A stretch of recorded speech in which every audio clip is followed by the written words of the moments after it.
Hello everyone, आज हम section 42 को समझेंगे। सेक्शन 42 में लिखा है arrest on refusal to give name and residence, यानी कि नाम और निवास बताने से इनकार करने पर गिरफ्तारी। या फिर ये कहिए आप अपना एड्रेस गलत बता रहे हैं, या तो बता ही नहीं रहे, या फिर आप गलत बता रहे हैं, तो दोनों ही सिचुएशन में आपको अरेस्ट किया जाएगा। पुलिस वाले के सामने आपने सबसे पहली बात नॉन कॉग्निजेबल ऑफेंस किया, फिर आपसे पुलिस ने पूछा भैया आपका नाम क्या है, आप कहाँ रहते हैं, आपने पहले तो नहीं बताया, फिर बताया तो गलत बताया, देन इन दैट केस आप अरेस्ट होंगे।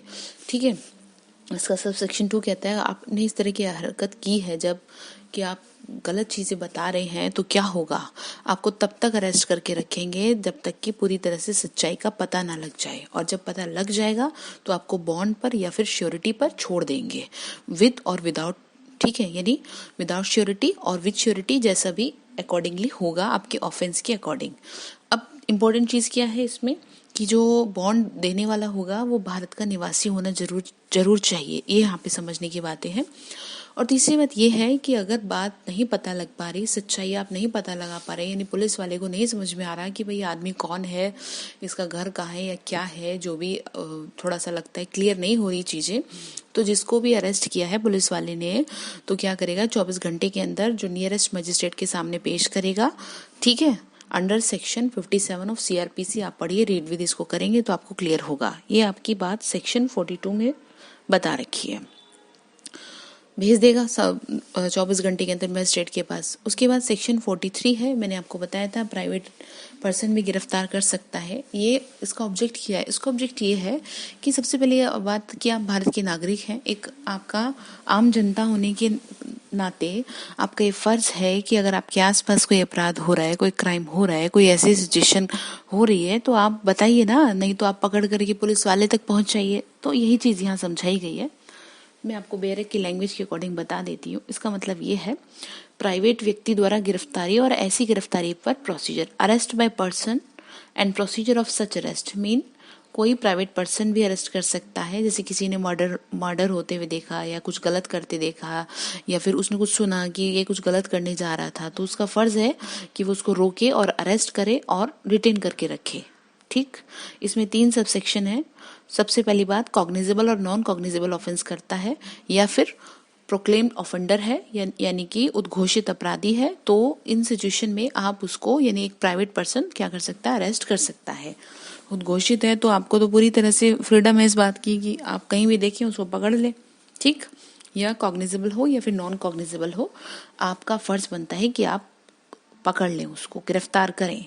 उसके बाद सेक्शन इसमें 41 हमने पढ़ा था, सेक्शन 41 की जो भी कंडीशन दी गई है उसको फुलफिल करता हो, और या फिर सेक्शन 41 एंड 42 इन दोनों ही सेक्शंस की कंडीशन को फुलफिल करे, वो सारी सिचुएशन उसमें कंप्लीट होती हो, then in that case private person उसको अरेस्ट करेगा और नियरेस्ट पुलिस स्टेशन में हैंडओवर कर देगा।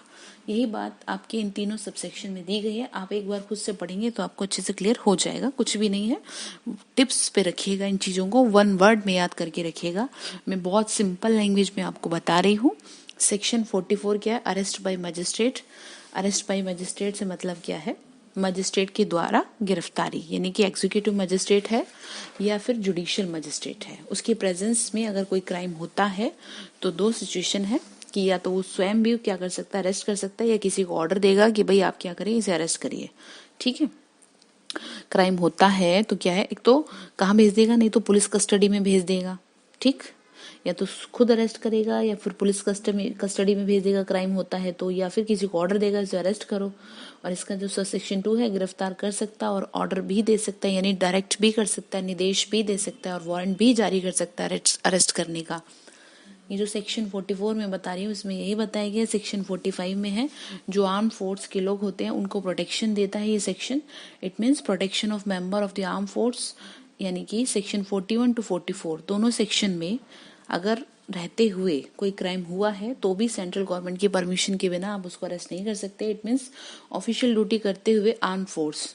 ठीक है, RPF भी इसी में आता है, आप ध्यान रखिएगा, RPF भी है, यही चीज है इसमें, है ना। तो हाँ ठीक है, आरपीएफ भी आता है। तो इसमें क्या है, उनको पूरी तरह से परमिशन, उनको पूरी तरह से प्रोटेक्शन है। और ये ही सेम चीज़ चाहे सेंट्रल गवर्नमेंट की हो चाहे स्टेट गवर्नमेंट की हो, सेम चीज़ जो है, सेम कार्य अगर स्टेट गवर्नमेंट के लिए कर रहे हैं वो लोग, प्रोटेक्शन, वो आर्म फोर्स वाले, ठीक है, लोक व्यवस्था को बनाए रखने के लिए बल सदस्यों पर भी सबसेक्शन 1 के जो प्रोविजंस हैं वो लागू होंगे। इन वन वर्ड, चाहे सेंट्रल गवर्नमेंट की बात है चाहे स्टेट गवर्नमेंट की बात है, आर्म फोर्स की जो ड्यूटी कर रहे हैं लोग, यानी इट मीन्स ऑफिशियल ड्यूटी करते हुए आप उनको अरेस्ट नहीं कर सकते जब तक कि आपको क्या नाम मिल जाए, परमिशन नहीं मिल जाए। परमिशन के बिना आप अरेस्ट नहीं कर सकते, इतनी बात आप ध्यान रखिएगा। यही आपके सेक्शन 45 में बताई गई है। अब आगे देखते हैं 46 से।